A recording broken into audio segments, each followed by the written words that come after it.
Ayol qizlar uchun 2025-yilda ishlab pul topsa bo'ladigan top 3 ta kasb tavsiya qilaman. Birinchisi dizaynerlik.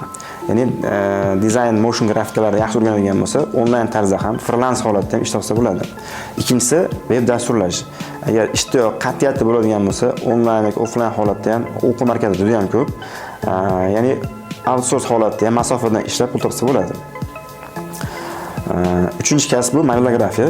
Ayol qizlar uchun ham juda ham mos keladi va ko'p budjet talab qilmaydi. Sohani o'rganish uchun o'rtacha 2 oy sarflasa, bitta telefon va qiziqishi bo'lsa bo'ldi. Nima uchun ayol qizlar ham modelografiya kasbini egallab ishlab pul topsa bo'ladi? Chunki ko'plab ayol ekspertlar, u shifokor bo'ladimi, beauty yo'nalishi, sog'lomlashtirish, go'zallik sohasi bo'ladigan ekspertlarga ham hozirgi paytda modelograflar kerak va qiz bola modelograflar juda ham kam, tanqis. Va ko'plab aproslar keladi, so'rovlar keladi, shunaqa modelograf bormi? Bo'lsa ayting.